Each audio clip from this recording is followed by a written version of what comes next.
It's the second half of the season and the rain is beginning to pour. Hello everybody and welcome back to the RCI Friday GT2 Championship.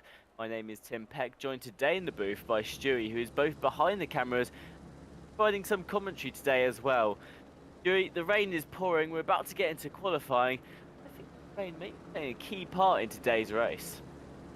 Yeah, it's going to be really exciting. Unfortunately, I missed the first race, but what we saw last week was very promising, I'd say. It was very clean, a lot of side-by-side racing, especially with Red Bull Ring providing a lot of corners, like the second and last sector are just so good to race side-by-side because you keep going left and right, and yeah, it's just really nice fighting.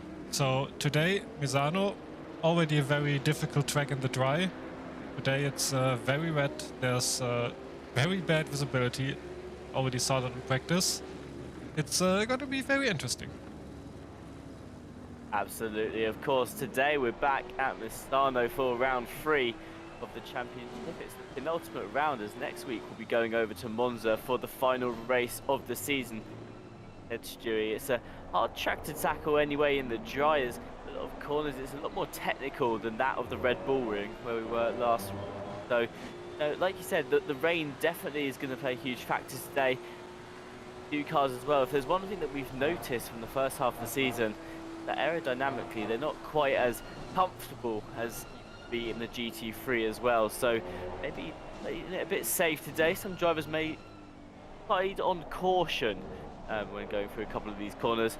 Other drivers maybe trying to use the rain to their advantage and really push for overtakes and start taking control of the field. So I think it's going to be an interesting race today, Stewie. Halfway through the season, things are still quite tight in the championship as well. I can't wait to see how this one turns out. Yeah, I think a lot of drivers might even be a bit happy about the rain, because I think last week, or even in the first week, a lot of people had some issues with the tires, and the wet tires should be a bit better, or maybe it's even worse. As we see Corvin here having a bit of issues with the grip, so you gotta remember the GT2s don't have tire warmers either, I think, right? So yeah, the tire's still probably a bit cold, and I don't think we're gonna see any fast laps here at the start of the qualifying.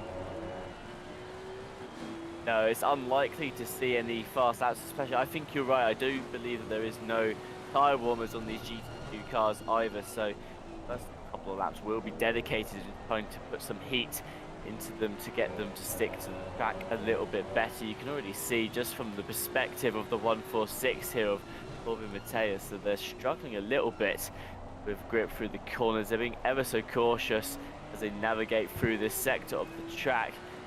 A while yet before we even get around to the start finish line. This is going to be their first flying lap. Across the field, everyone's taking side of caution, warming those tyres up still a little bit more. The rain continues to pour for another 30 minutes, which means the entire qualifying session is going to be, name it, wet weather. That being said, it may fluctuate slightly with rain easing off and getting a bit heavier, although not too much because there's no pluses or minuses on the weather forecast at the top right hand of your screen. So in terms of rainy weather, Stewie, we're quite used to seeing if it rains it is quite variable, especially for a qualifying session. That doesn't look like it's going to be the case as we're Corvin now crossing the line. We're going to see what sort of times these cars are setting in this initial bit of weather. No, never mind, we're not going to be seeing that. Have I got this wrong? Are we still on the outlap, Stewie? No, we're not, but if you look at the track map, almost everybody invalidated the first lap. I think the first 7 cars that went out all were on an invalid lap, and only a few people put one in. But yeah, the rain not getting stronger also means that the times are just getting quicker, because that's what we usually see in the wet qualifyings. The more dry line there is, the faster the cars are getting. And if the rain is not increasing, it's gonna be like that today as well. So yeah, I don't think anybody's gonna put the pole lap right at the start. It's gonna be the person who crosses the start-finish line the last and gets a clean lap in. But it looks like now more people are on actually clean laps. Yeah, absolutely. It looks like things are starting to pick up a little bit already. They just need that extra lap really to put some heat into the tyres as well. Currently, Saranpar at the top of the field. The pole time being a 1:42.492 in this weather. nearest competitor to that is Kevin Boss in the silver class, currently 7/10 away. Got Dorba, Skrillex, Ricciardo as well, just tucking in with their first out laps too. Because the thing is at this point in time, like you just said, you're not really focusing on getting that fast lap until later on the qualifying session when the line's a lot drier, your tyres are a lot warmer. Yeah, right now what you're trying to do is just set that banker lap that gives you a safety net to fall back on, and I imagine that's what a lot of these drivers going for here, especially the weather being this bad, making sure you've got something to fall back on if you keep invalidating your laps, because that's another thing about Misano as well, Stewie, is that it's quite easy to go a little bit wide or even cut a corner in some places, especially in sector 1, and invalidate your lap time. You don't want to be doing that, especially in this wet weather where it's much easier to do so. You'd set that banker lap, which you know is going to be safe, and you have to fall back on if all else fails. A race replay here is going to show Andy Boardman. They're navigating this section of the track, and again you can see the wheel, it looks like it's all over the place, and actually going wide there, sliding off on the tarmac at the side. Now just slowly driving towards the wall. Stewie, that perfectly showcases what I was just talking about. Come off the racing line here today, spit you back out at a funny angle.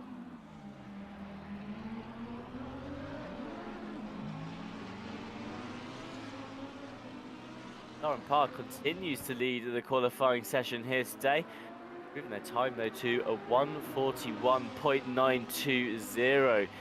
Following them in second place currently is Beerback, your championship leader for the pro split. We will have a look at the championship standings after this qualifying session has ended as well. You can just see as well that Lauren Parr right now slowing down. They're not on a fast lap, so they're going to let some cars that are currently on a fast lap through too. So Stewie, at this point in time in the race, in the qualifying session, sorry, a lot of give and take to some of these drivers. If you're not on your fast lap, you're probably going just to want to do what Sarapar did there, maybe let off a bit and let someone through, because today more than ever, if you find yourself stuck in the middle of someone's path, you can really hinder their qualifying pace.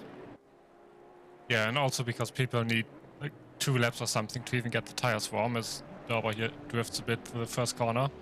And you were talking about the track limits. I had some technical issues there, but yeah, especially on Misano with the low curbs, where in the dry you want to use as much of the track as possible, which these low curbs provide you with. It's so hard in the wet to like start to think a bit differently about the racing line, because you just cannot brake on the curbs and take as much as you want. And yeah, the track limits, I don't know how it is at the moment. I know that a while back in ACC in the red, the track limits were very lenient, and you could actually take a lot of the off tracks and it wouldn't give you any warnings. It might have changed, and I guess we'll find out very soon today, because Misano is one of these tracks where it's very possible to get a drive-through in the first 5 to 10 minutes if you're not careful enough. Yeah, absolutely. I think I remember actually the World Tour a couple of years ago now. Misano was one of the tracks in that. We did 6 hours of it in one of the endurance races, and it rained the entire way through. But the problem was because the track limits were a lot more lenient back then, and there were lots of cars going very, very wide and really getting penalised for it. Of course, you get the natural time penalty of going that far off the racing line, but you could really carry speed out of the corner and push it to the limit if you wanted to. Coming around the final couple of corners now, we've got Noah Beerback, the number 180 car, currently 2 off the pole position time. As they cross the line now, assuming still valid, which they are, next provisional pole, 1:41.595. Daly as well improving on their lap time, putting themselves in P2. Darren Parr has to answer back to this. Coming around the final corner now, has quite a lot on their delta too, so this is going to be improvement. Will it be enough to put them back in that pole position? Let's have a look as they approach the line yet again here. And Darren Parr, that is going to be enough, but only just hundredths of a second. Darren Parr back in that provisional pole slot. Yeah, we're about the time half into the qualifying where people finish their first, maybe second run, and get ready to go out for the last time to get some the tires warm enough, and then have 1 or 2 fast laps in the end. So yeah, I think we will see a lot of lead changes in the next few minutes here. There's still a few people in the back who haven't even set a valid lap yet. This guy right here on an out lap at the moment. Marco Ripper is on another invalid lap, but Raphael Hill might get himself onto the grid now. A few corners left, and then we will see where they will end up. I think they were also quite far in the front last week, so this could be a good time. Doesn't look too bad now. And gonna be 8, almost 1 second off. But yeah, this was their first valid lap, and it's always hard to do a lap when you don't have a delta, because you can't really judge where you're slow or fast. Absolutely, maybe being a bit careful as well, knowing that this was their first valid lap too. That could have been one of the reasons for Holm not having as much pace as maybe they were hoping for. But still, P8 is up in the top 10. It'll be a good starting point for them. Depending on the confidence of the other drivers at this stage in qualifying, may still be able to hold up. Although, like you say, we're getting to that part of qualifying, only 4 minutes left to go. That means that now we're probably going to see a lot of switching places at the top of the field. The tyres are now warming up. The track is getting a bit of a dry line where cars have been on it a lot more than it just sitting there collecting rain. That means now is going to be the time when those times really do start to pick up a little bit. John Daly currently navigating through the final sector. They're massively up on their Delta Hill. They're losing a bit going through the right-hander there. Find it back. All they need is 3/10 of a second. Themselves up into that pole position. So far they are carrying that as they come through the final corner now down onto the straight as Andy Boardman puts himself up into that second place slot. John Daly though crossing the line now. Be enough of an improvement in that final sector. They dropped quite a lot of their delta there, came through, although they know now that it is possible get together that lap that will put them in the pole position. I think at one point there, Stewie, they're 5/10 up on their delta. That being said, Saranpar is currently about 4/10 up on their delta as well, so potential there for them to extend their lead. Closer to a 1:41 in their lap time as well. Boardman 5/10 off the pace of Saranpar, and Beerback as well 800th, sorry, off the pace of Saranpar too. So quite a lot of close lap times up there in the top 3. Now Kevin Boss on your screen for Wheelie Slow Racing, currently running P2 in the silver class, coming around the final corner now. I think he's on pole pace. That's a huge improvement. I've just seen their improvement on their lap time there, and it's not quite enough for pole, but it is going to be enough. But the P2 overall, that is a flying lap from the Boss. Yeah, I was watching the delta and I wasn't sure if that was actually correct, because sometimes the delta trying to fool you and showing you the wrong thing, but he was actually that quick on that lap. And yeah, as you mentioned, Daly definitely has a lot of time there in the last sector. We saw in the hairpin, went out quite far, lost some time. The last corner had a wiggle on the curb there. So yeah, definitely a lot of time left in that lap. Dauber also about 4/10 up, which only puts them, well, it doesn't even get them a position at the moment. There's such a big gap between P5 and P6 at the moment, so even an improvement of 4/10, now it's about 3, won't be enough here. And crossing the line, and it's gonna be 8/10 behind. But yeah, crazy from Kevin. He's so far ahead of P2 in silver, and I think that's gonna be very hard for Ricciardo to close that gap.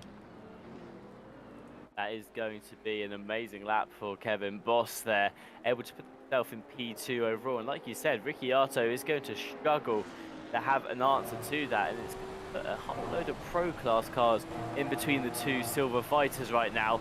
That in turn is going to help Kevin Boss just retain that position. There's no rules for silver cars to yield to the pro cars, just different splits to keep things competitive between drivers depending on how they did their pre-qualifying. But now Aphius in the 146, they're currently in that P10 slot.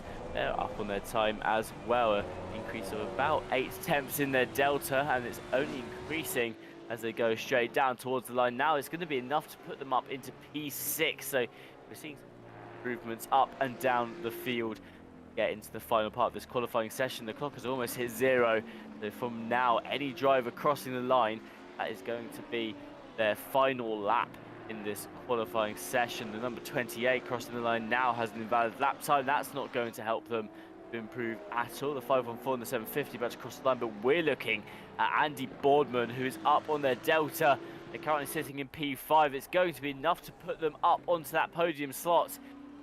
Andy Boardman in the final stages of qualifying here. Skrillex crossing the line. They're also up on their time. It's only enough to bounce Rafael Hull.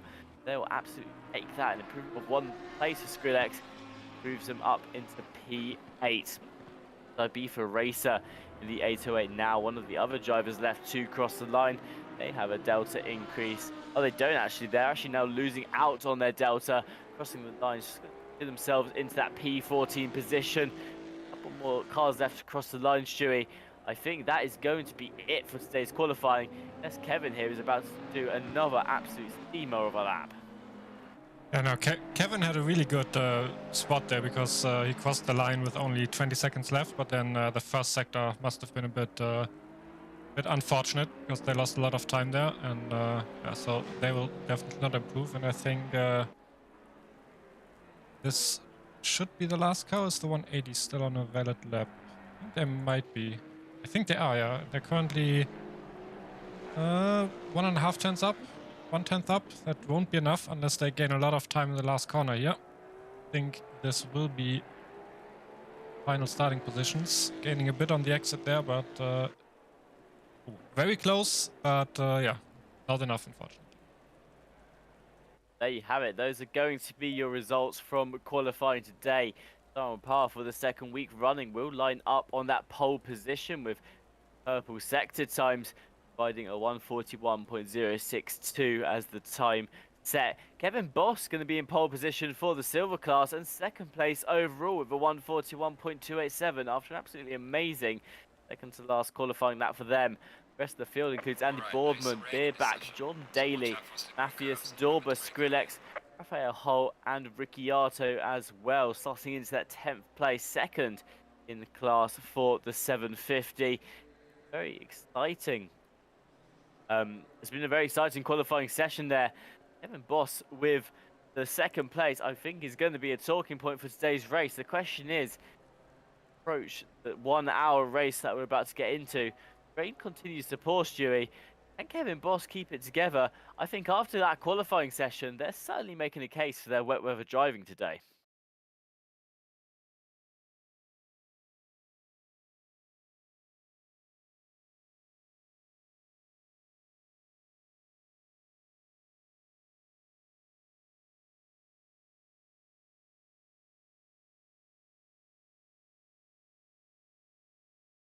Yeah, it's going to be very interesting with Kevin today in P2 there because of course Boardman will want to get by him as soon as possible so they can fight with their own class, but I don't think Kevin is going to make it easy on them. Absolutely, Kevin will be on the defense today, and they're not going to want to give up that P2 slot. Well, here are the championship standings for the silver class. Varga and Stefano Ricciardo both tied currently for first place with 130 points. Varga has been your race winner 2 races in a row, and Ricciardo has come second and also set the pole lap. The only time in this season so far where Ricciardo hasn't been on pole, so we'll have to see how that shakes up the standings a little bit. Further down the field, Guelph Fox in P3 with 82 points, 2 points behind them. Callum Kerrigan with 80 points in P4. Van Aken has 67 points. They slot into P5 with Villa Mass in P6, tied with Kevin Boss, your pole sitter in Silver Class 4 today, both with 53 points for P6. Lout is in P8 with 48 points. Gallios is in P9 with 44 points. And Partes rounds out your top 10, and they have 37 points. As we look into the second half of the silver standings, Cormac Malloy with 31 points is in P11. Ash Bibby and Sky Red tied for P12 with 28 points. Jordan Bubbins can't make today's race due to an error with ACC crashing in P14 with 25 points. And Ibiza Racer joining us today in the Audi has yet to score points in this championship. Still competing in it. And everyone else with a hyphen next to their name has since signed out of the championship. Now, going to look at the pro class. Take it away, Stewie.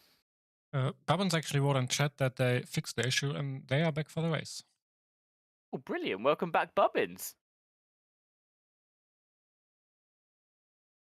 Or maybe it was Bibi. Maybe I'm confusing the two.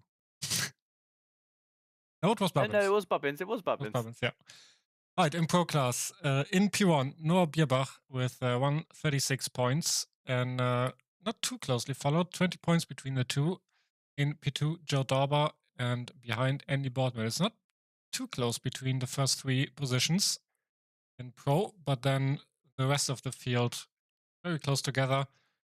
Kevin Matthäus in P4, Luke Wilson in P5, Tobias Geider in P6, Marco Ripper in P7, then Matthias Sarenper in P8, followed by Johnny Razor and Spuda Skrillex.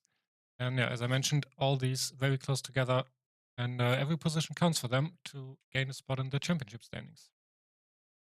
On the second page in P11, we have Jordan Daly, followed by Norris McSquirter, then Mikael Martins, Marco Badowski, Raphael Hull, and only one person in this split, or in this class that signed out, and that is Mike Redford.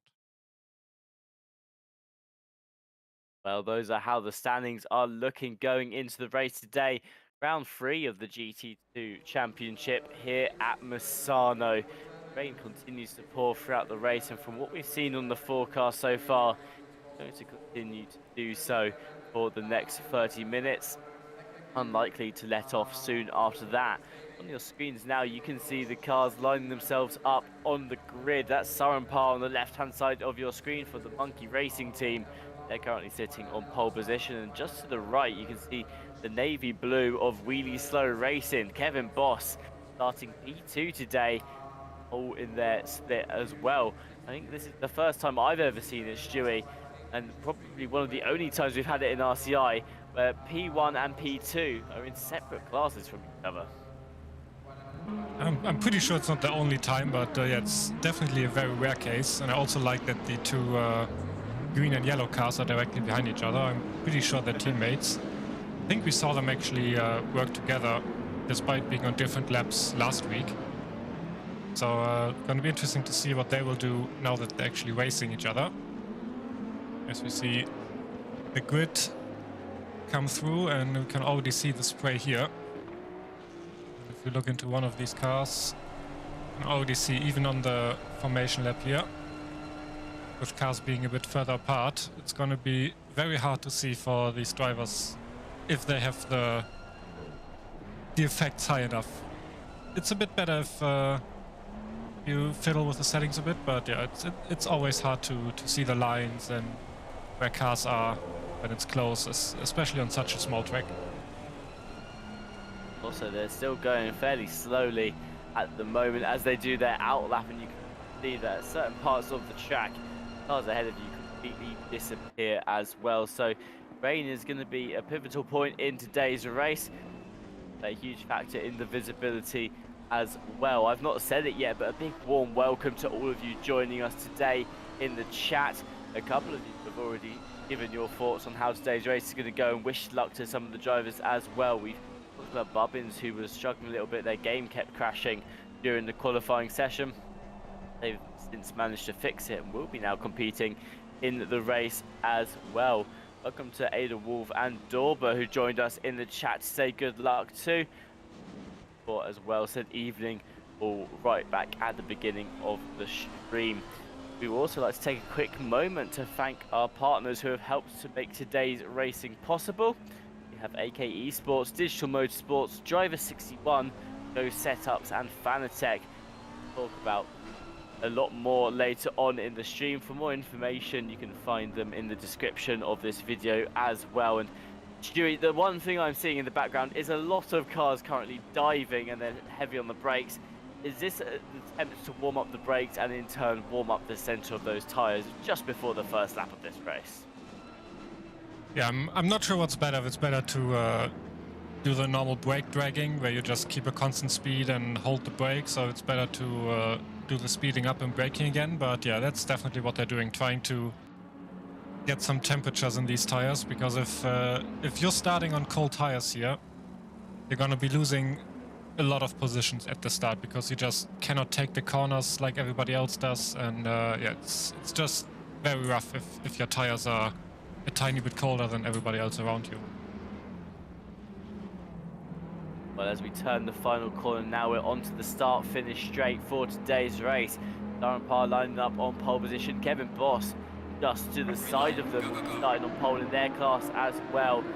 Ormond will be looking for a way through behind the cars already off. Darren Parr has a great start already. Kevin Boss just wants to tuck in behind them, doesn't want to do too much. Darren Parr going a little wide there as Kevin Boss makes contact with Andy Borman behind. That opens the door for Beerback to sneak through and into the order. They're already up into P2. Mathias as well looking to take to not John Daly, Andy Boardman now into the right-hander. It looks like Beerback on a flying is going to go into pole as contact is made. Someone taking out Darren Parr, your pole provisional sitter. And they're both going to be recovering on the side of the track there. They'll have to do it carefully in this wet weather. Beerback from third to first in just a couple of corners. And who's that now just rejoining the track on the side? That was Kevin Boss. Oh, it's been a nightmare for the pole sitters for today. And somebody started in the pits apparently.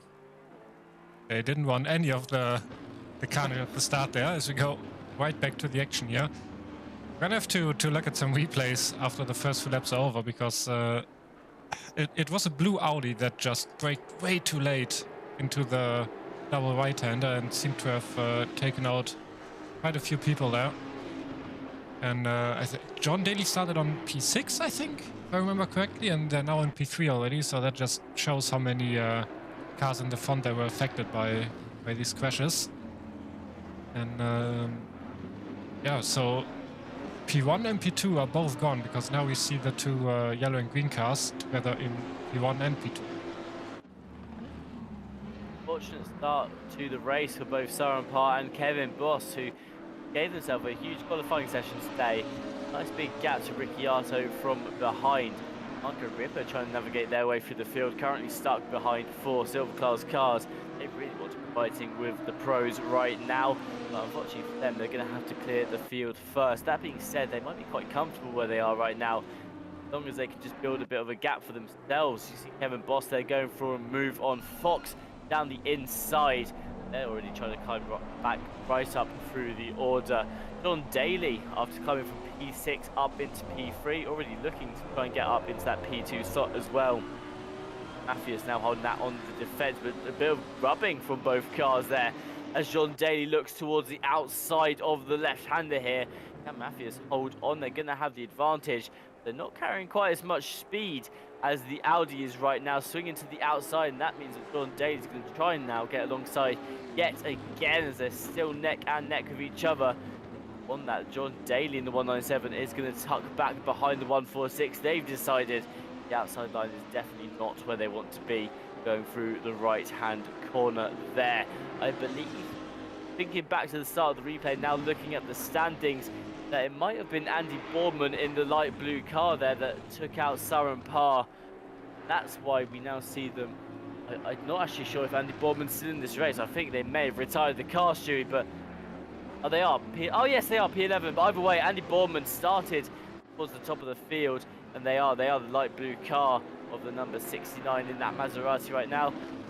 They may have been the one that slid through and took out Darren Parr. Whether that was late on the brakes, they got a slight nudge from behind going into the braking zone. I have to take a look at the race replay.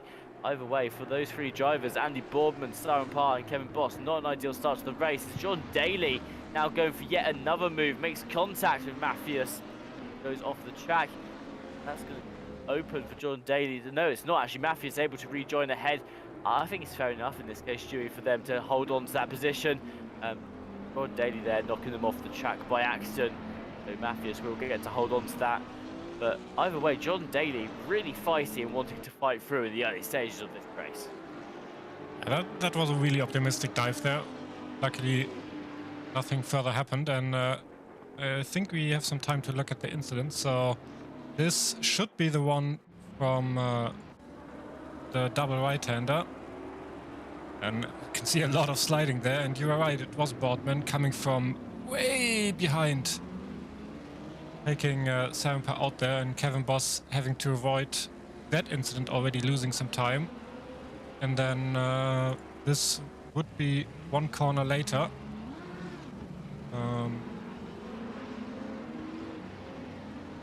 Yeah. It's hard to tell if this was Kevin going for the move when he shouldn't, or if Hull closed the door a bit. But in the rain, it's just if you have a small touch, the cars just slide away very easily. And we also had a bigger crash, I think, in the second lap. This was Partes and Geider, and Partes coming from far back as well. And, looks like it's very hard for these drivers to judge the braking at the moment in these conditions. So, yeah. But I think that crash that we just saw helped Kevin get back a few positions again, because he's back in P12 at the moment and P2 in silver. Yeah, already climbing back up the field quite quickly is Kevin Boss right now. And we saw that they had to go wide to avoid the incident. Oh no, what's happened here? Kevin Boss passing a car on the side of the road. Were they involved with this? It looked from the race replay they may have been. Going from very, very far back. Do they catch the rear of the car? They don't. They actually managed to avoid it, but then second time, a bit later on the brakes than the other guy. And that means John Daly there. Wait, that wasn't John Daly. That was John Daly's other similar looking car. But Kevin Boss there, contact with the rear of the Audi. Looks like they're going to spin it out now. John Daly still going for the overtake on Matthias. They've not found a way through just yet. Certainly keeping that gap nice and close. 3 tenths splitting up the P2 and P3 drivers respectively. All the time they're fighting, that's just going to give Beer back a huge opportunity to extend their gap even further for the lead. 0.5 seconds currently the lead for the 180, and if this continues, only going to get bigger. You can see from the view now of John Daly, this is the passenger side of the car, but get an idea for what visibility is like right now. It's a little better than we initially thought it was going to be, but still, if you're currently riding very close to the car in front and they brake where you're not expecting them to, why some of these incidents turning out the way they are in the early stages of this race. But I have to agree with you, Stu. I think it's a case of, you know, rain is always variable. Even with it raining through qualifying, you don't know where the brake points are really going to be on the track until you've done that initial lap. But right now, some drivers just not quite sure where the braking point is yet, because everyone's different. They're all using different times to brake, and so it's just causing a couple of incidents up and down the field. What's happened here to Ibiza Racer? The race replay is going to show what happened to the 808, and oh, where have they gone? I'm not quite sure where they've gone, but it looked there that they were about to make contact with the other car. It looked like they were getting very close to the rear left-hand side of the 808 there. And when we cut back to Ibiza Racer, we're sitting at the side of the track. Let's see if this race replay gives us a better angle. You can see actually going down the right-hand side, slight contact made between the two. Ibiza Racer now back ahead again. But unfortunately, that's all we're going to see from that one as well. But we've got another one to see if we can have a look at what happened to the 808 car here. They're now going to the left hand, and it was a tap to the rear. And the 808 into the wall there. I can tell you what, it took us 3 attempts to get that, Stewie. I didn't realise that it was a tap to the rear that caused that. That was so sensitive on the 808 car. That just goes to show, even the tiniest bump today, and it could be all over in the rain. Yes, especially if the car in the front is just starting to brake and then you get hit in the rear, the car's like in an unstable state and just goes.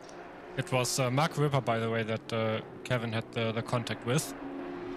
And then shortly after that, they let 7 pair by, so both Kevin and Matthias are on their way back up the field. Kevin still has 5 places to go until he reaches P1 in silver, and judging by the pace from quali, I think he can do it. And yeah, Daly here still stuck behind Corvin. Made a few moves, but couldn't get by so far. I think the gap to P1 actually shrunk a bit again. It was 5 seconds earlier, and now it's back down to 4. So maybe P1 not out of the question for now. John Daly continues their chase, but they do need to find a way through Matthias if they want to start closing that gap back up to P1. Andy Boardman, who we saw involved in instant earlier on in this race, now looking to try and climb back up through the field. Miguel Martin stands between them and P9 currently as Andy Boardman there goes towards the outside of the track. Saw John Daly earlier elect into not going for was a move around the outside. It looks like Boardman fancies their luck and thinks they've got a bit more pace than Miguel Martins as well, but going now through the slight corners, it looks like one was going to have to yield, and Miguel Martins have to slightly put pressure on the brake there before hitting the corner. That means that they can get through without going neck and neck. It's very risky, even though it's barely a corner, it's almost a straight line. That in the track can be very risky if you go through 2 cars wide, especially in the wet weather as well. It doesn't leave much room for whoever's on the inside to really push to the outside of the corner on exit. Andy Boardman, though, continuing their chase now, is going to want to try and close down the gap to Skrillex. Sarenpar not too far behind them. There's 2 seconds splitting them up with Miguel Martins. Kevin Boss is 2 seconds behind that as well. So for now, it's just a recovery game for what was originally your top 3 going into today's race. You can see now, we watch Sarenpar, Miguel Martins' car just a couple of seconds ahead there. Hopefully for them, they're going to be able to clear the field fairly quickly. Of course, they've started the last 3 races in the pole position slot. Them not been able to secure the race win in any of them. Always losing out one way or another. I believe last week they were involved in an incident as well as they oh no, actually maybe not. They finished P3 overall. So there's still a podium slot for Sarenpar, losing out to Beerback and then Joe Dorber respectively as well. Beerback currently on pace for a 3rd win of the season. Dorber sitting just outside the top 3 in that P4 slot. 1.7 seconds, but them up from the podium. They've got a nice 3.5 gap to Raphael Hull behind as well. So, you know, a couple of gaps forming up and down across the field. There's not too much tight racing that we see right now, Shuey. Drivers, that's the good thing is right now, apart from John Daly and Skrillex, they're probably just going to want to be, you know, finding their pace and finding a comfort zone in this wet weather.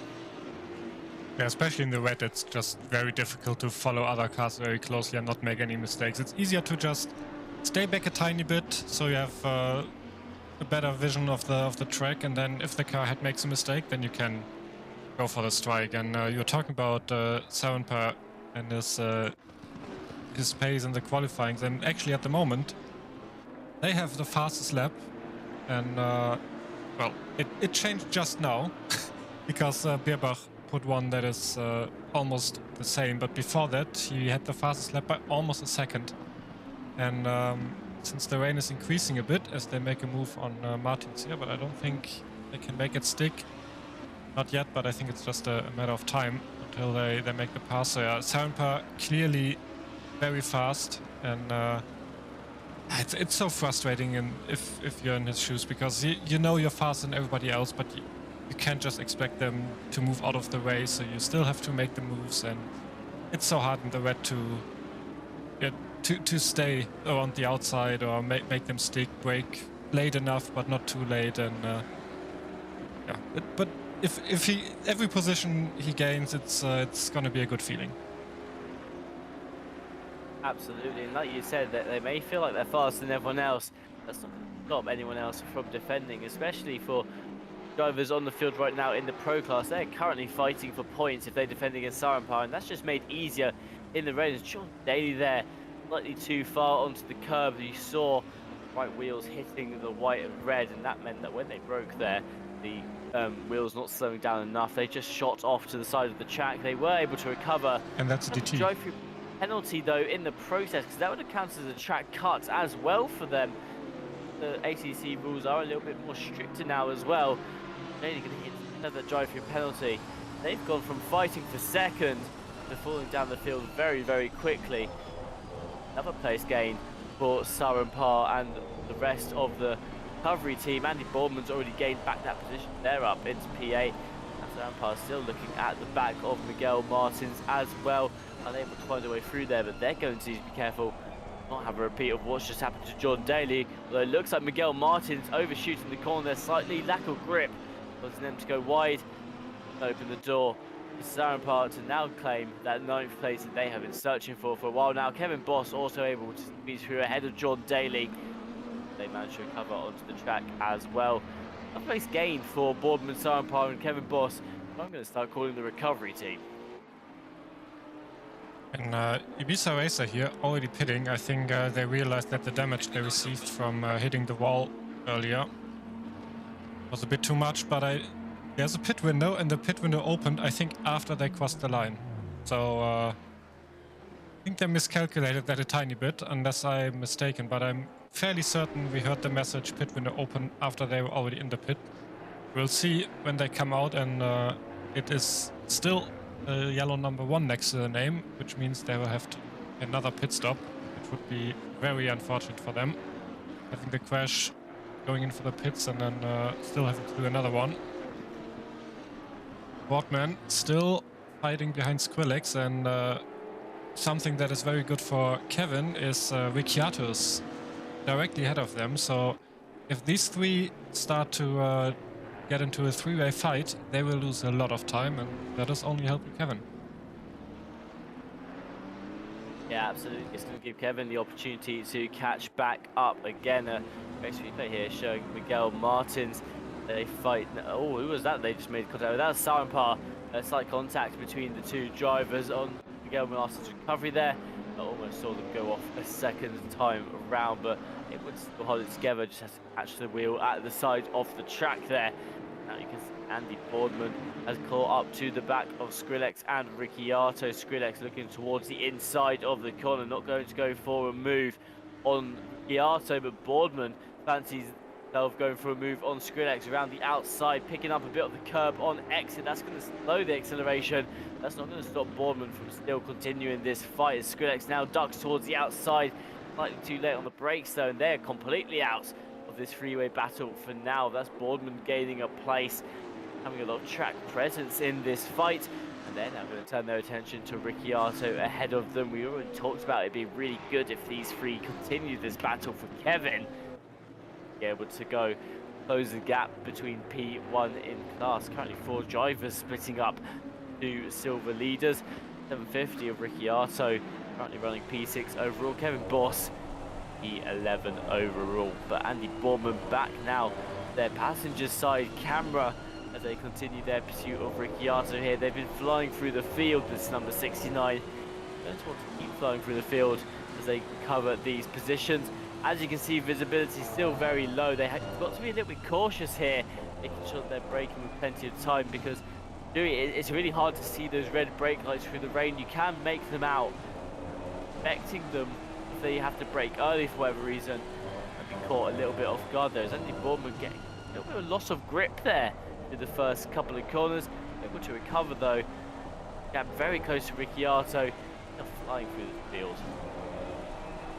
Yeah, coming out of the first 2 corners there, it's very easy to lose the car when you're behind somebody else, since the downforce plays a bit of a role, and if you have a bit of dirty air there, just running right, and that already happens in the dry, so in the wet it's even worse than that. So yeah, it's really difficult for Boardman here to try to make a move. You could even see in T1, Boardman was very wide on the curbs on the left, even braking on them, while Ricciato was more towards the inside, so being a bit more careful. So Boardman really trying everything here to get past, and a much better line through that corner. It almost looked like Ricciato lifted, but that was just Ricciato on the inside, and probably had to correct the steering a tiny bit, and that just made it very easy for Boardman to make the pass here. And wait, was that even? Okay, that wasn't even Ricciato. It was. I was talking about Skrillex, of course, and Skrillex also got a DT there. Yeah, Skrillex picking up a drive-through penalty. The second driver raced to do so. They're already straight into the pits to serve that drive-through penalty as well. The pit window is opened about 5 minutes ago. It's open for another 25 minutes. So there's only 15 minutes left in this race. You're most likely to see most drivers going into the pits about halfway through the race. Of course, the only mandatory part of the pit stop is that you switch the tyres and that you serve it. There's no other requirements of fuel or anything else that you have to do in the pit lane when you're in there. The Sky Red, I've just noticed, has also picked up a drive-through penalty. They're down in 21st currently. Third driver in this race do so. We've already speculated that drive-throughs may be quite easy to pick up today. We mentioned it way back in qualifying when it was also invalidating the laps as well. And the race replay is going to show Berta here go for a move around the outside down towards the inside of the next corner, and it looks like everything's going to be okay. But now no foul play there between McSquirter and Gator, who was in the 514 that they were overtaking there. And now you can see Kevin Boss. They're not the Mercedes, they are the Audi that was hiding just behind Miguel Martins there. So Kevin Boss about to look for another move to push them up a position and closer to Ricciardo as well. Miguel Martins once again finds themselves on the defense behind the wheel of the Mercedes here. Boss going to be looking for a way through as well, as this is Mathias coming into the pits for a scheduled pit stop. I was going to say, Stewie, the only requirement being that you have to change tyres today. Interesting, because usually you put it slap bang in the middle of the race. You've got a good set of tyres the first half an hour and a decent set of tyres for the second half an hour as well. You almost replenish them halfway through and not have, you know, one set of tyres that gets really old at the beginning or the end of the race. Jordan Bubbins here off the track. Let's quickly have a look at what happened to them. Too much of that curb again, spat back out into the wall. That's a lot of damage though on the number 65. That is going to be a trip lane to fix that if they can recover that car. It looks like they can about drive that car across the track. Kevin Boss now goes for a move down towards the inside. They're going to have the outside disadvantage there. The left-hander and picking up some water on the side of the track. You saw they had to snap that steering back to catch the car again. That's going to give Miguel Martins breathing space from the number 31. As I was saying though, Stewie, you know, usually you hit almost in the exact middle of the race to give yourself the most, same amount of tyres for start and finish. This time though, with the wet tyres, we've already speculated that they're probably not going to have as much wearing issue as the dry tyres are. Yeah, a lot more different tactics here, as we've had three or four drivers already coming into the pits in the early part of this race. Yeah, I'm not quite sure why Matthäus there went for the pits, because they had clean air ahead, so they could just do their laps. On the other hand, Kevin brakes a bit late here, but manages to avoid Martin's ahead. Yeah, Sampa, for them it actually made sense to pit, because they were stuck behind cars that were clearly slower, and then pitting gives them the free air. So yeah, for them it definitely made sense to pit early and just get the faster lap times in now. Then once everybody else pit, they're just ahead of them already, and they don't have to lose time doing overtakes. Also, to get back what we speculated earlier, the racer pit stop did not count because it was a few seconds too late into the pits. So very unfortunate for them. And yeah, I think in these races where you don't have to refuel, and especially in the rain where it's like a bit further apart from the distance between the cars usually, a lot of people will just do the pit stop when it's best for them in terms of track position. Of course, now with a smaller grid it's not too important, but yeah, as we saw with Sampa, just choosing to do the pit stop earlier to get to not having to fight other. Yeah, it's a great point you make there, Saranpar. Now with that open air, can really push to try and gain those lost positions that they lost at the beginning. Mathias, yeah, they've come back into the pits yet again there.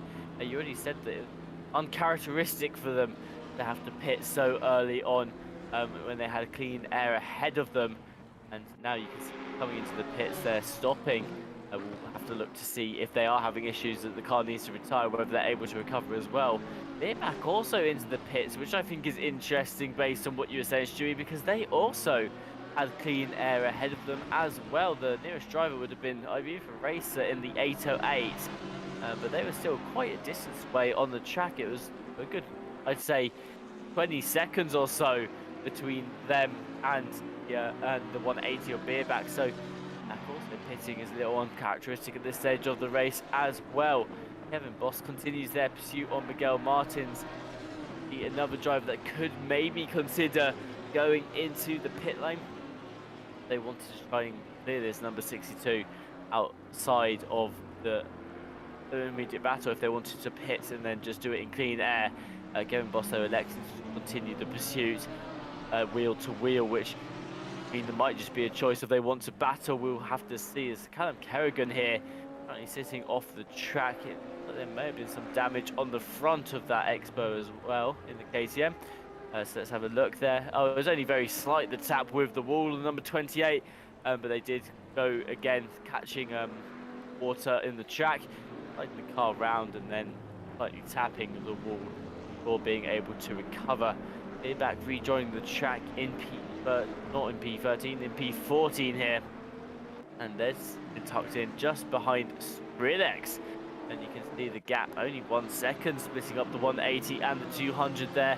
And that's going to hinder Beerback in being able to hold on to that lead, as Callum Kerrigan still playing around in the grass, hasn't been able to recover yet. Almost there, but I think may have actually just turned the car back just before hitting the track yet again. Callum struggling to recover that car. Kevin Boss now in this battle.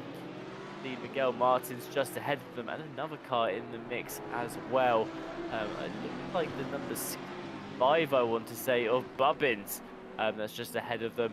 Can't quite catch that number, but either way, a third car coming to that fight. It was Bubbins in the number 65 going off the track there, though. Means that the 62 and 31 will be able to follow through. But right now, Stewie, based on what you were saying and based on your personal opinion as well, would it be smart here for Kevin Boss to go into the pits and just try and clear Miguel that way, or do you think it's worth seeing if they can just overtake them on track within the next lap and then continue the pursuit for Ricciardo without pitting too early?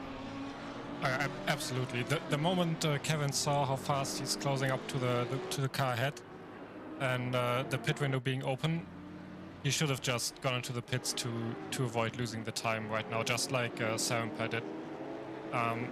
Although I'm not sure, so was Fox, by the way, losing the car bit. I'm not sure why Bierbach in the lead pitted, because as you mentioned, clean air. The only reason I can think of is maybe they had the wrong tire pressures and they felt like, because the rain is increasing slightly. That's Kerrigan again on the wall, by the way. Yeah, maybe Bierbach felt like their tire pressures were going down too low because the rain is increasing a bit and was getting a bit too scary, so they decided to pit. But apart from that, I'm not really sure why they would do that, because now, as we can see, they are stuck behind cars that haven't pitted yet and might still not pit for another 17 minutes, which could easily lose them the time they had on P2. Although P2 now in P19 due to their 2 pit stops, which unfortunately the tool does not pick up how long the pit stops were. Maybe they must have forgotten to do something in the first stop. Either they forgot to swap tires or they forgot to refuel or something. So maybe they started on half fuel, because if you have to change tires anyways, you might as well just go with half fuel. So yeah, I'm pretty sure they forgot to do one of these 2 things. Didn't really pay attention if the number next to the name turned green after the first stop, but that could be a possibility. To see a 3-way fight here with Varga, Skrillex and Bierbach. But Varga, another one with a drive-through. I think that's the 4th or 5th one now. And might have been very lucky for Bierbach there that these 2 were fighting and he could just go by without losing a lot of time. And yeah, for Kevin, of course, Mikael Martins pitting. It's going to be difficult, because in these conditions, when you pit first, that means you come out, or when the car behind comes out, they're on whole tires, especially without the tire warmers.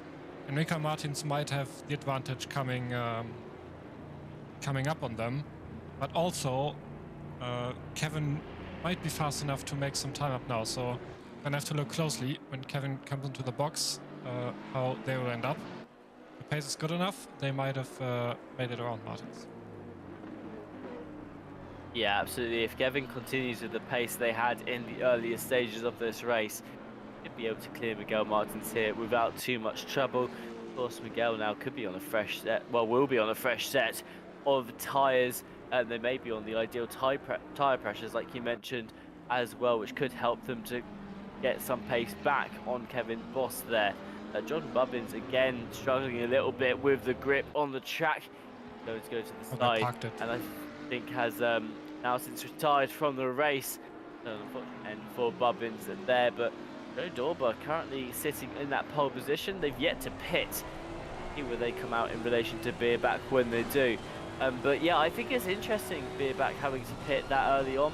I reckon it's like you said, they've either pitted because they're fixing tyre pressures and they've decided that now is the time to do so, or they only had a certain amount of fuel to get them into the halfway mark of this race, because otherwise very risky call from them to hit that early on. I mean, they could have been stuck behind Skrillex and Partes there, not Partes, Varga, for significantly longer than they were. So, you know, it's lucky for them that they ended up fighting. It's extra lucky that they were able to fight through that as well without being held up too much, and that means they continue to try and climb their way back towards the top spot. I believe they had about 4 or 5 seconds lead on car running in P2 when they did go into the pits. That's 4 or 5 seconds that they've got to basically lose over that time. Whether they've lost more, we've yet to see. As we've got a lot of drive-through penalties pouring in the last couple of minutes. I saw that Varga had one, as well as Ricciardo's just picked up a drive-through penalty as well. Half of this race have to go, Stewie. Plenty of time to pick up a second drive-through penalty, or for the rest of the drivers to also pick up one too. So the theme of today is going to be drive-through penalties for track limits. Yeah, and Ricciardo, of course, the previous leader in silver, which means now Kevin is back into P1 in silver. So, we thought about it before, or we talked about it, if the track limits are still lenient in the rain, and clearly they're not. And as we say that, there's another one from Partes. Partes picking up a drive-through penalty as well. Fortunate for the 195 driver to be what is probably the 8th, 9th person to now pick up a drive-through penalty in this race. Kevin Boss coming into the pits, like we were saying, may be able to stay out and keep the pace, but halfway into the race probably only had enough fuel to take them that far, has now had to pit. They come out in relation to Miguel Martins. Kevin Boss, the number 31 car, see coming out of the pit lane. And Miguel Martins in number 62 is the car that will be looking to overtake them here. So now coming out, we'll see where they are in relation to Kevin Boss. Kevin Boss is immediately stuck behind Partes, it looks like, as well. So that's not going to be an ideal situation for them. Where's number 62? It looks like Miguel Martins may be able to clear this quite comfortably here. No, actually, the pit lane exit's completely different place to where I thought it did. But Miguel Martins not able to overtake Kevin Boss after going into the pits. Boss being stuck behind Partes for at least another lap. Able to bring Miguel Martins back into this fight if they feel comfortable enough to do so. Remember that Kevin here is going to be on cold tyres. It looks like Partes has yielded that position, doesn't want to hold Kevin Boss up. That's only going to help Kevin to continue to climb through the order. Varga ahead of them as well. We'll see whether Varga also yields or whether they sit on the defensive here. Either way, Kevin Boss able to jump Miguel Martins in the pit lane like we speculated, may be able to. You can see the number 62 now trying to overtake Partes in the 195. Partes not quite yielded that position just yet. It's Andy Boardman here on your screens, approaching the pink car ahead of them, absolutely flying through the corner there, able to get through nice and clinical. Out contact, but that could have been very, very bad for, I believe, Rafael Hull in the car. It may have been another driver, actually. It may have been a blue flag there. Either way, Kevin Boss fighting their way through, now climbs up into P9 and overtakes Varga in the protest as well. They are currently running P1 in the... Wait, what happened to Ricciardo? Drive-through. Oh, of course there was a drive-through for Ricciardo. That's going to give Kevin back the P1 that they originally started with. in class as well. It's gonna be great news for Kevin Boss, who got taken out in the earlier stages of this race. Have since been able to recover.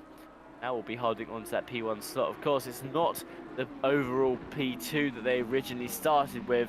Either way, a winning class is a winning class, and they will be happy with how this race is going so far. All they've got to do for the next 25 minutes, make a mistake that sees them go off the track or pick up a drive-through penalty for themselves. As we see Ricciardo, that may have just cost them the win in today's race. Kevin Bosso clearing the traffic ahead of them. They cleared Partes, they cleared Varga. Now we've got 18 seconds splitting them from Andy Boardman. A lot of open space for Kevin to play with here. Now they can just focus on the lap times that they were putting out in quali. By the end of this race, they may be able to close the gap. The drivers ahead, Andy Boardman and Sarenpar certainly aren't slowing down. Yeah, Partes didn't yield the position, by the way. They lost it on the exit of that corner, so definitely wasn't because they didn't want to fight with Kevin. But yeah, that's the second drive-through for Partes, by the way.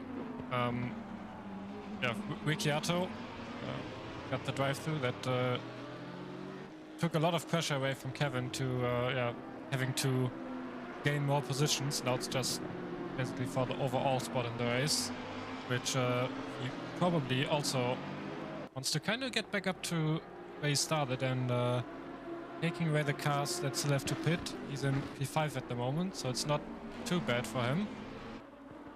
And Jibba is actually way further ahead of Dauber than I thought he would. It's 12 seconds at the moment. And definitely not slowing down at all here. I don't think Sarenpar has the pace to catch him. If I look at their last laps, they're very similar. And Dauber just kind of in the middle. And also, as we can see, Sarenpar, they pitted in P11 or P12. Now that everybody else came out of the pits, they're in P4, and I think they only made like one, maybe two overtakes.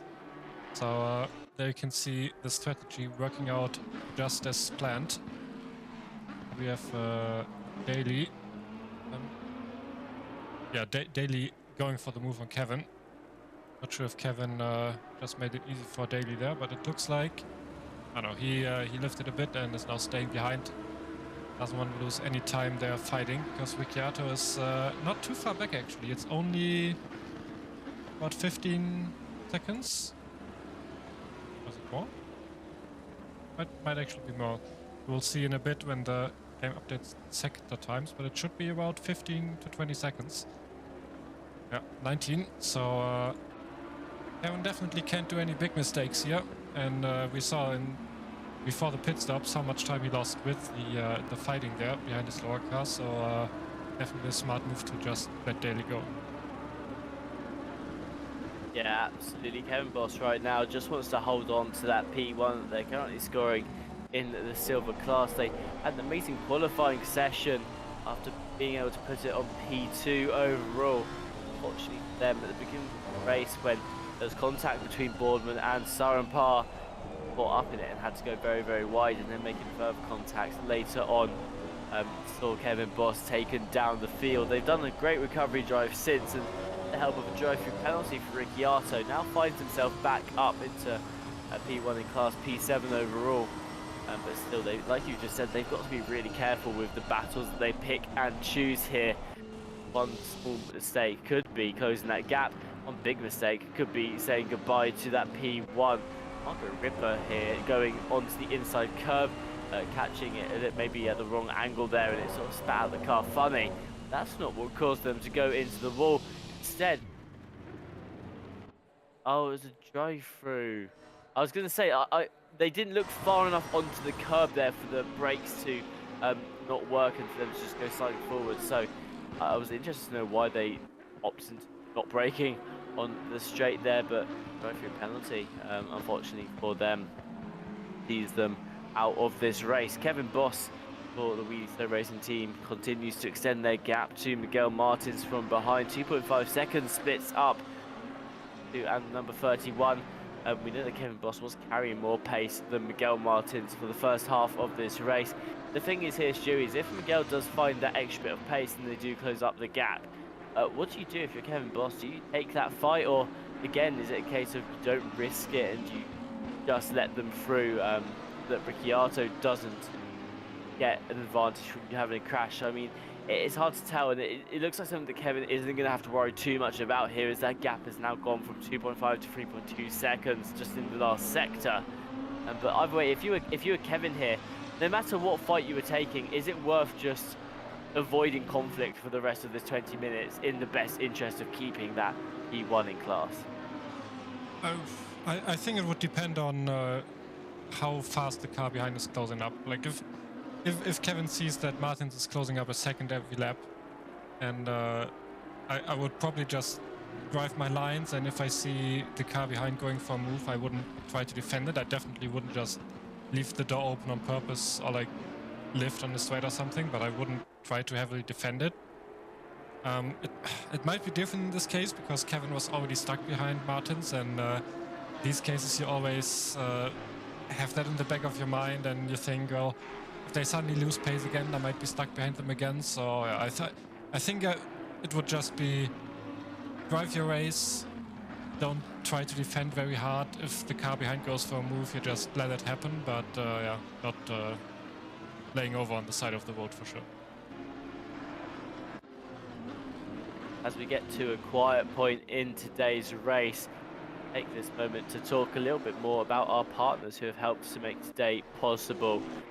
We have got a whole selection. AKE Sports being the first of 5. They're a leader in esports management and competition around the world. You can find out more about all of the services they can provide and with what they can provide us by visiting akesports.it.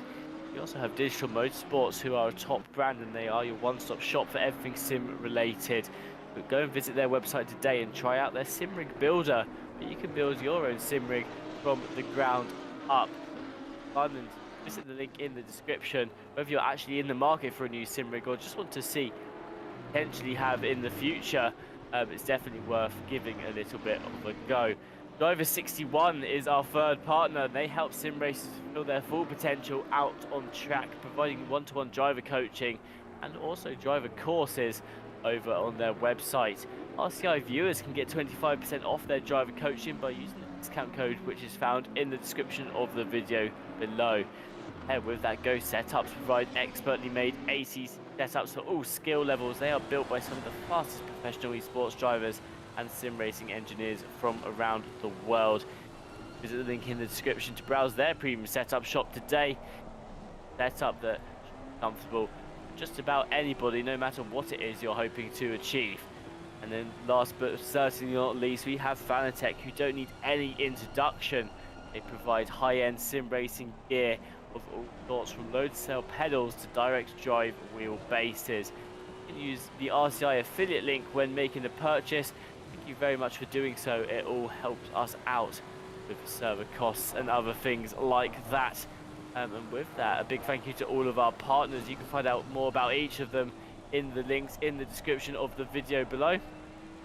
Well, as while you're down there, also consider giving the stream a like and also subscribing to our channel if you want to catch the latest action that we've had here at RCI. We've got a lot of events going on right now.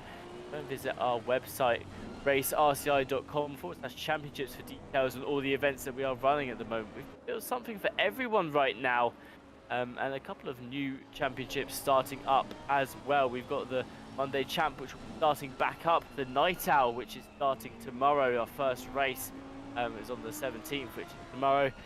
We've also got the Automobilista season of HGV cars as well, so go check that out. It's a bit of fun for the truck racing there, and I believe it'll be around Brands Hatch on February the 20th, so that's your cup of tea. Then go and visit racerci.com/championships for details on that. Back to the race, and a replay up of Miguel Martins here, Stewie. I missed what happened. Was there contact, or maybe not? I'm guessing from, well, they're just going very slow on the track. What's happened here, Stewie? I think they can't shift up anymore because I I just noticed that they had like 16 seconds to Kevin Boss, and it seems to be fixed now. Not sure. It definitely seems like a technical issue because they were coming out of the corner, not being able to shift up. Maybe running out of fuel is very unlikely because there's still 50 minutes left. So I have to find out after the race what's happened here. Definitely something on the technical side. I think, yeah, because I was watching closely if Wilson and Ibiza Racer were remembering that they had to do a pit stop. And based on the pit stop times I'm seeing here, like, maybe I do have it ready to show that. Second. Nope, I don't.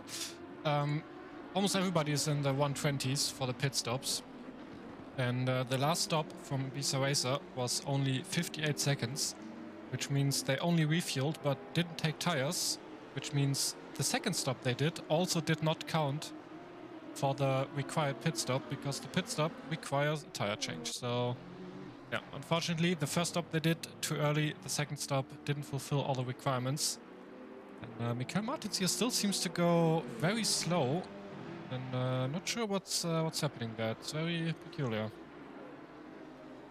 It is, and they're on the defense as well. They're not letting Huerta through, although going to the outside there, they're not going to have too much of a choice as the number 48 pushes their way through the inside of the corner. But unfortunately for IB for Racer as well, the pit window is now closed, so won't be able to serve that mandatory pit stop today, and that's going to add some time to them at the end of this race. Now Martins, we're going to have a look at a different angle here to see if we can get some information on what's happening in the car. Well, they can upshift at the moment. They go for a move as well on McSperta in the 48, so I can only assume if they did have an issue, it has been fixed since, but very odd to see them going so around the track then. There was no one else around, you know, they didn't have damage on the car because they've not pitted to fix it. Happened to the number 62 there, that was causing them to go so slowly, but either way, well, they maybe this is speculating history. Maybe they were just letting McSquirt catch up so that they could have a battle on track. Probably not the case, but from the fact that they've been switching positions back and forth, could have been an option. Miguel in the number 6. That's exactly what I was gonna say as well, because they've been slowing down in weird places and then speeding up again, and as soon as McSquirter came by, they just started to fight. So I'm pretty sure they were just waiting for the next car to have a fight. So they're probably in a voice chat together and just wanted to have some fun instead of driving alone for 15 minutes. That does make sense. It's at that point in the race now where if you are in a bit of a gap, then too much fighting you're actually going to be able to do. Instead, it's just going to be a lot of repeat laps, pushing for faster laps each time. And in Martin's case, they just want to have a bit of a battle as well. Another drive-through penalty, this time for Corvin Mathias in the 146. 12 minutes to go in this race, and unfortunately for them, still picking up drive-through penalties as well. It's worth mentioning now the reason we've only seen drive-through penalties today and not penalties earlier on in the race when there were incidents. We don't have live stewarding for today's event. Stewarding will be dealt with post-race, and drivers will have to submit any forms with information of the incident if they want them to be reviewed, and penalties will be handed out accordingly. So any penalties that you've seen today, all of them being drive-through penalties, are being caused by track limits in ACC. For those of you that don't know how that works, you get track warning every time you cut the track. Go over the white line on the outside of the track. Every time you cut the track, you get a track cut warning.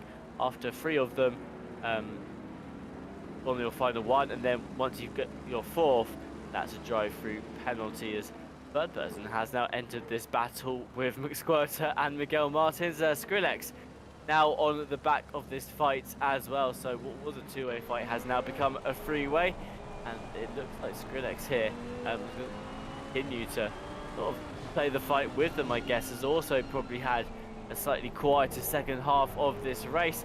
And now it looks like these are going to be bringing us some action. A couple of great moves coming out from both Miguel Martins and McSquirter here. And now Miguel Martins is going to be the next in line to look for a move. They're on the defense right now against Skrillex. And we're going to watch from the rear of the number 48 going down towards the left-hander.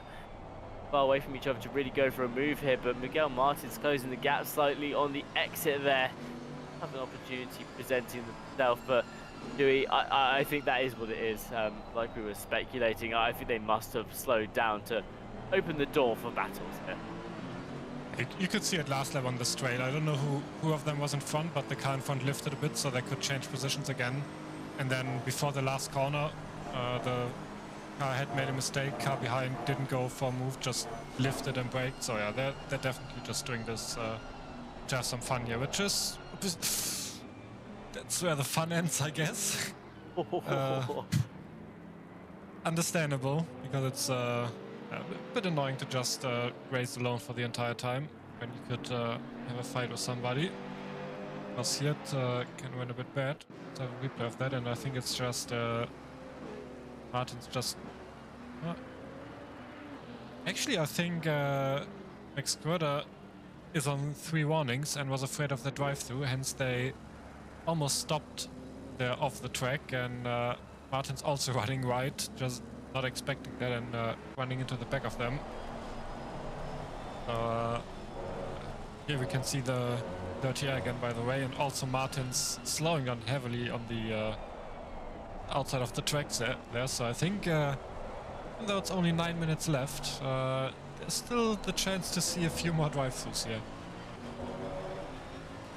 Yeah, absolutely. I mean, we caught a drive-through fairly early on in this race. I think it was about 15 minutes in. And now, of course, we've got to take into account that a lot of these drivers, the ones that haven't had drive-through penalties already, now have those free track cut warnings that these them get a drive-through on their 4th offence. So at this point in time as well, it's another reason why maybe things are getting a bit quiet out on track, is that drivers just trying to avoid those track cuts.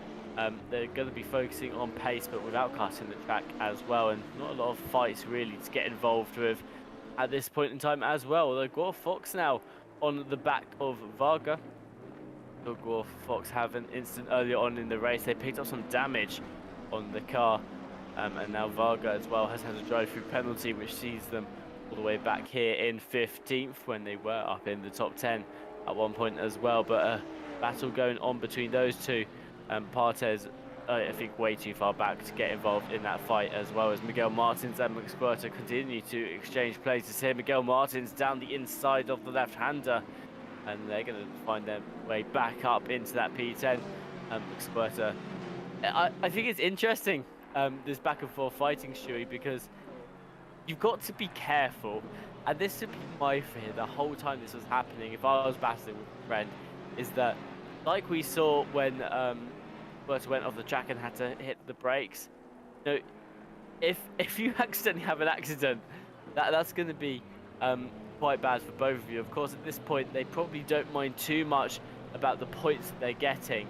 But either way, like, if you have an accident, if for whatever reason one of you misses the brake marker, if you have like a slight tap between the two of you, one of you go off, that could be the end of one of your races here. So whilst they are still battling, you can see that they are taking a bit of caution into account as well there, and not battling closely in order to cause an incident as well.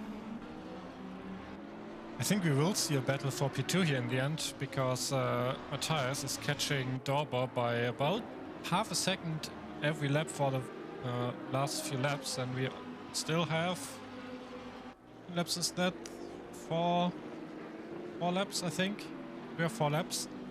So if Dorber just makes one small mistake and loses a second or 1.5 seconds, which is very easily done in the red, then Matthias will have caught them, and yeah, then we will see a fight for P2 here, and that's really impressive from Matthias, from getting killed in the first lap in the 3rd corner to coming back to P3 in the rain. That's a really nice drive from him. Yeah, of course, if we take it all the way back to qualifying in this race, like you were saying, Sarenpar started at pole position, looked quite comfortable in it as well. Of course, in the end of qualifying, there was a lot of competitiveness, drivers switching positions very, very quickly, but Sarenpar remained on top throughout the majority of it and consistently putting in those fast lap times as well. And with the fastest lap today, hasn't lost any pace across the race either. Battle on this podium later on in this race. The 2.8 seconds is the gap right now, and if we look at the lap times, yeah, 3 tenths quicker than Dorba on the last lap was Sarenpar as well. So potentially a battle in the last 5 minutes here if they can close it up. They've got a little bit of a way to go, but you never know what can happen in that last 5 minutes. Dorba may have to drop some pace as well if they're trying to avoid a track cut. And again, you can see 2.4 seconds now, so it's another 4 attempts taken out of the 777 just in the first sector alone. Sarenpar is still flying through the field here as well. Andy Boardman started, I believe, P3. It was, yeah, P3 today. Andy Boardman was the driver that took out Sarenpar on the first lap during the first set of corners. They've also been able to recover since up into P4 as well. The other driver to get caught up in that incident was Kevin Boss, who started in P2 overall. First place in class. It was an amazing qualifying session from them. They found themselves getting taken completely out of the top 10. I believe it was down to about P14, P15 after the first couple of corners in the race. Have since recovered to P1 in class and running P7 overall, a comfortable gap to Ricciardo from behind as well. That being said, it might just be an off lap for them, but their last lap, Kevin Boss was 1 second slower than Ricciardo out on the track, so it might just be an off lap for Kevin. It might be that they know that they can take it nice and easy for the last 4 minutes of this race. Either way, going a little bit slower than the current leader in the silver class overall. Of course, Ricciardo tied with points for Varga in the championship. They've come first in qualifying for the first 2 races and finished second, whereas Varga's won both of the races in class. And because of it, they're tied with 130 points today. That's all going to be sorted out, though, as Varga has had an ideal race. They're still running 4th overall in class. Got himself right down the bottom of the field in P15 after picking up a drive-through penalty and getting caught up in a bit of trouble as well. And going back to the fight, though, towards the front, Sarenpar now 1.5 seconds off the back of Dorba. Do you reckon Dorba's lifting here slightly, or is Sarenpar just carrying that much more speed? So 2 laps ago, when I started to mention that the gap was closing, Dorba actually put in the fastest lap of the race, and then immediately followed by Sarenpar going 3 tenths quicker, putting a new fastest lap. And then exactly what I mentioned happened. Dorba had a slow lap, lost 8 tenths on that lap, and Sarenpar improved on their lap by 2 tenths. And I think I might have jinxed it right now, because now Sarenpar made a mistake. But yeah, last lap, Sarenpar gained 1 second on Dorba, which now of course lost a second almost again, but yeah, it's just Dorba's just feeling the pressure and Sarenpar is just smelling the blood here, and they're both probably just pushing to the absolute limit. This lap, Sarenpar a bit slower, actually only lost 1 tenth, but he only has 2 laps left, I think. Bierbach here in a bit of a sandwich between 2 back markers. We see we do have another drive-through, but yeah, it will be 2 laps more. And it's actually a fight for... Oh, that is the fight we're watching. That is Martins and Hill, and almost taking out the leader there. That was very close between these, and constant flashing from Hill, who probably didn't know what he was getting into there with Martins and Max Querter, and a bit surprised about the fighting and defending maybe. So not sure what all the flashing is about, but looking back at what they were doing before, that could be a bit of annoyance. Although I think they are on the same team, so maybe Hill is just in on this fight as well. But yeah, lucky for Bierbach there, not getting taken out, but it's only 14 seconds. So 1 unlucky spin and having to rejoin, and that gap is gone. And this lap, very close between these 2 again, so didn't really gain much here, Sarenpar. And There was another drive-through in 50 seconds before the end from Excurter. So maybe a bit too much of fighting. And another drive-through. This is the second one for Matthäus, and his last one, it was only lap 26 and we're on lap 34, so not even 10 laps ago. So from P2 to having some issues with the pit stop to getting 2 DTs, I think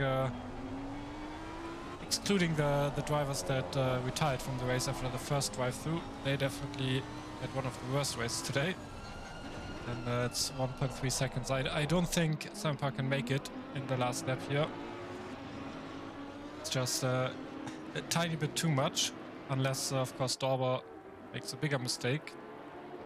But in this case, you should just try and take it safe, because if you're trying to push on the last lap with 1.3 seconds, it's easy to just brake too late a tiny bit. So it's safer to just stay on the lines, safe braking spots, not making any mistakes. Maybe not putting the fastest lap, but yeah, not making any big mistakes either. And we have a car very slow. That is the number 28 of Kerrigan, waiting for the leader. Or maybe they are running out of fuel, or just not really in the mood to do another lap here today. And I think, yeah, Hill, Martins and Squirter, they seem to be all doing this together, and that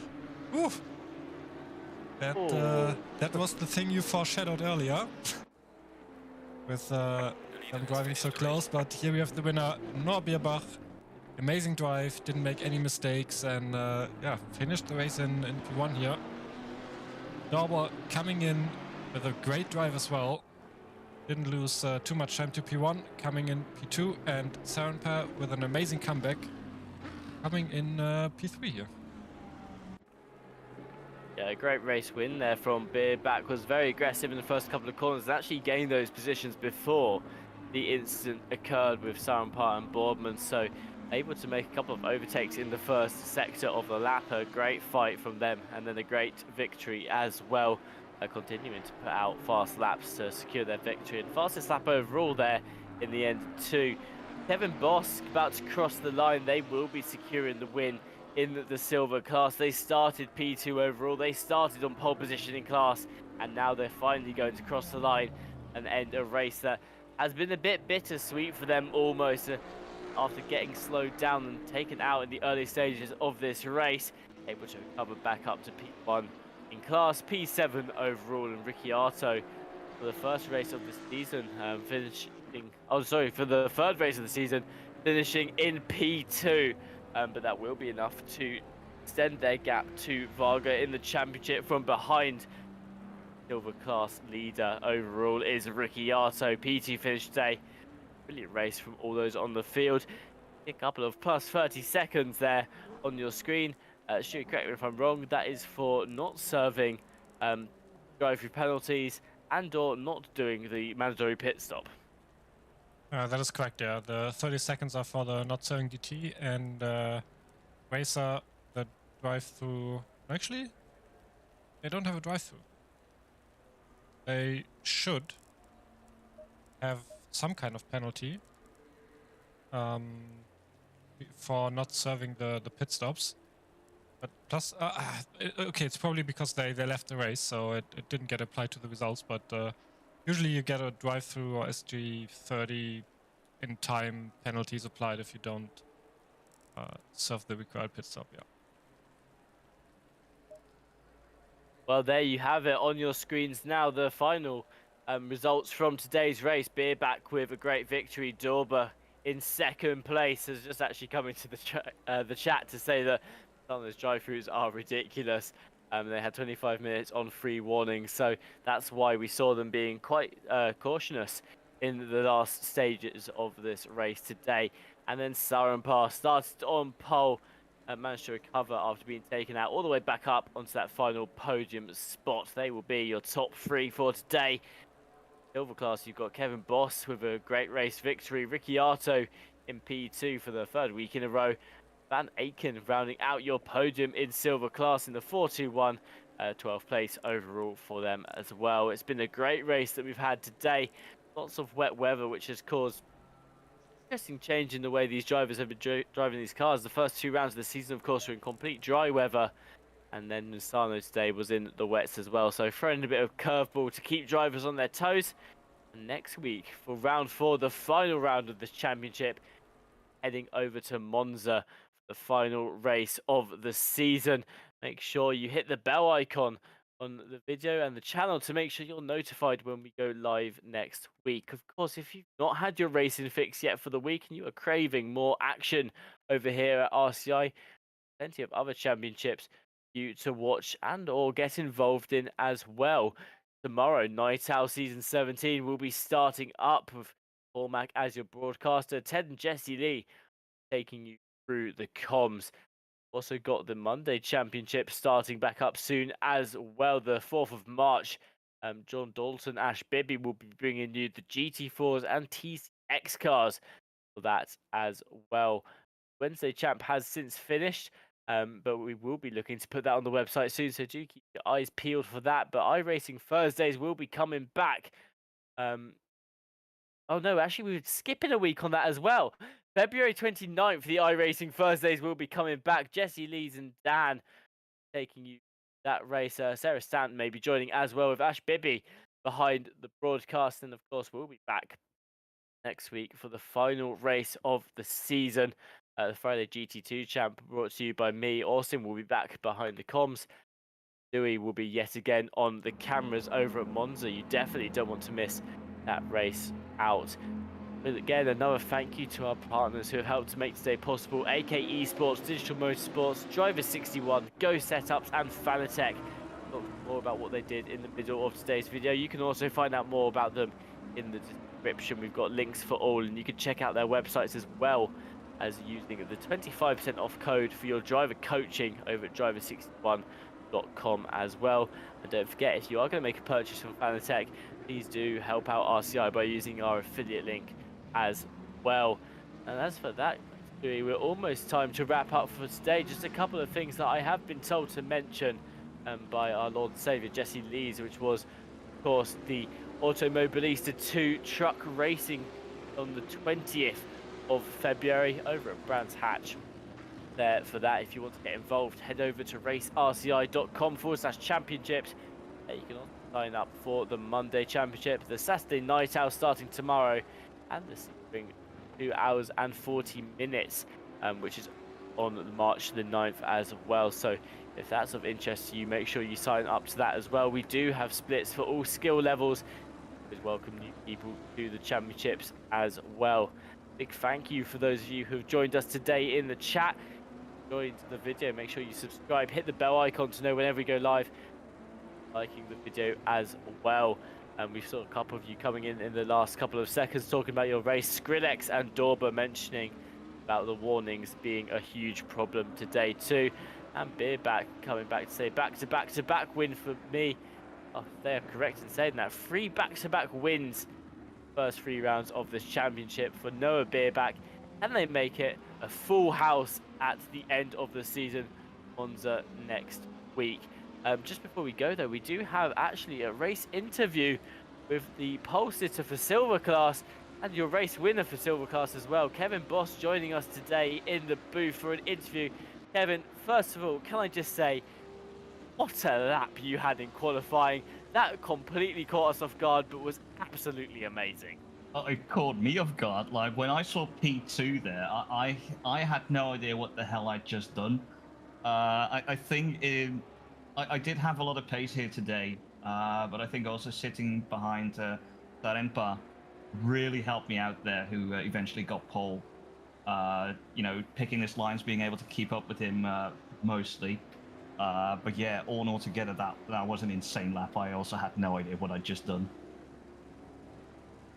Of course, in the race as well, you had a bit of misfortune at the beginning that saw you get held up, but your pace through the field continued all the way through the race, and you were able to secure the win in the end.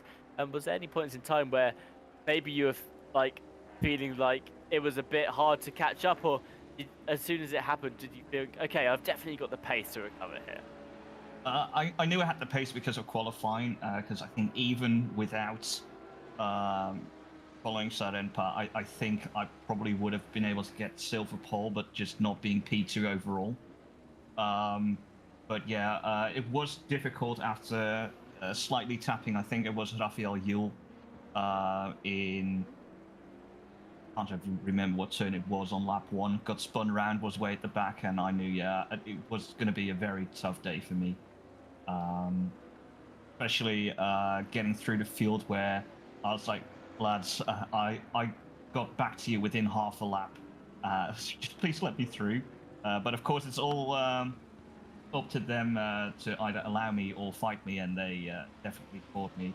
I did catch someone into turn 2, where I was caught out a little bit with their brake marker. I still need to figure out who that was and apologize for that one. But at that point, my mind was like, sorry, I'm not going to wait for the pack again after having been spun around before myself.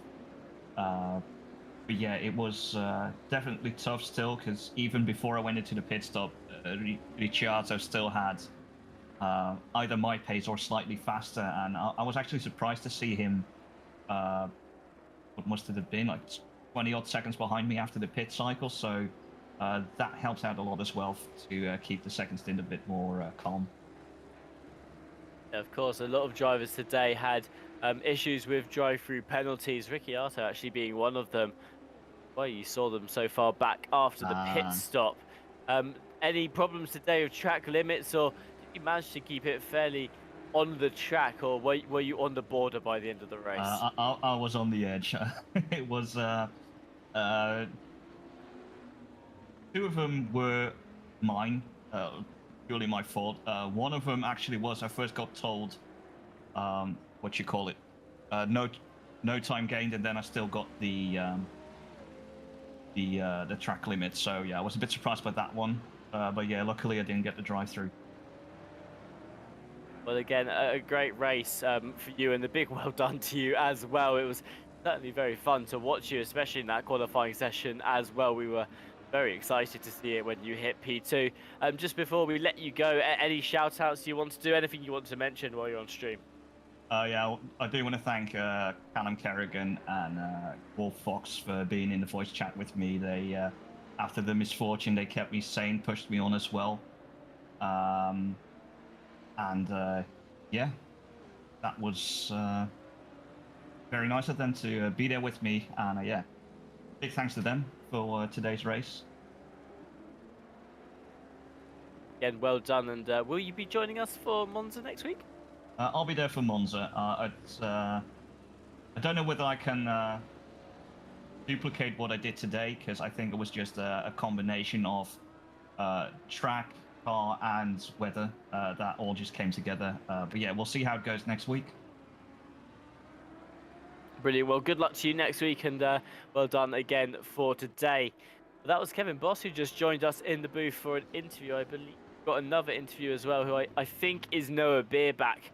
That was the winner of the pro class today. Welcome into the interview box, Noah. You are Noah Beerback, right? Yes. Okay, good. Just confirming, and well done as well for you on today's race. Another victory for you in this championship. So far, you've taken 3 for 3. How are you feeling going into Monza next week? Are you going to make it 4? Yes, I have a good feeling. Would you say that you are particularly comfortable in these twos as well? Because it's felt like since in this championship, you are one of the drivers who has carried the most speed consistently from race to race. Yes, it's new cars. There are not much experience for every driver, and that's good for all.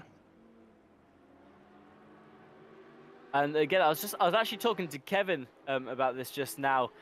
Track limits was obviously a huge part of the race for everyone today. How did you find the track limits? Were you on the edge in the final stages of the race, or managed to keep it fairly on the track? I had 3 warnings. It was really close to get the drive-through penalty, but on the last 20 minutes I don't push so hard. I don't want to have a drive-through penalty, and then on the last lap I think, yeah, the tires are good. I can push one lap, and then I got the fastest lap of the race. Well, there you go. A couple of extra points then in the bag for you as well. The other thing I wanted to talk about quickly was right at the beginning of the race, of course, Star and Power and Boardman got taken out by each other, so they weren't competitive for long. But just before that, I mean, the first couple of corners in particular, you were fighting very quickly through the field. Despite the rain, did you feel quite confident in your overtaking abilities? Yeah, I think I'm one of the best start drivers on our team. I'm not so aggressive that I take out some guys, but the close fights on the start is, I think, really good because when you have the first corners, you can place your car good to be on the next corners on the side of the other car, and when you then have more speed or when he have a slide, you can go on the inside and overtake him. Brilliant. Well, well done for that, because it was certainly exciting to watch, and then well done as well for continuing the fast laps to win the race. Just before we let you go, any shout outs you want to do, any thank yous whilst you're on stream? I want to say a big thank you to my teammate Matthias Matthijs, that he said to me there's a GT2 league on RCI, and when he doesn't say that, I was not here. So he brought you into this race. Brilliant. Well, again, well done for the race today. Well done for the 3 wins back to back. And Stewie has just asked me to ask you, what happened to Matthias in today's race? Did they have a problem? He had pushed out from the Audi, and there he got 2 warnings. Then he got the drive-through penalty, and in the pit stop, he have no wet tires on the pit stop strategy, and he goes on slicks out. So, and then on the last minutes, he got the second drive-through penalty. So it was not his race. We were wondering why he went back into the pits again as well. So taking the wrong set of tyres, that explains it a lot. But again, well done today, Noah. A great 3 races that given you 3 wins so far, and hopefully the luck continues into next week as well over at Monza. Good luck defending your championship. Yeah, we will see. Well, ladies and gentlemen, that was your race winners for both classes there. First, it was Kevin Boss, and then we've just had Noah Beer back for the second interview as well. Both race winners in their own separate classes. And with that, it's time to wrap up the stream for today. Don't forget that next week we'll be back with the final race of the season. Me, Austin, will be taking you through Monza, and then we'll have Stewie behind the broadcast as well. Again, a big thank you today for Stewie for stepping up and doing co-coms with me, and a big thank you to Kevin and Ash Bibby for organising the championship as well and doing the event management there. So thank yous all around. But with that, it's time to end today's stream. We hope to see you next week, and until then, goodbye.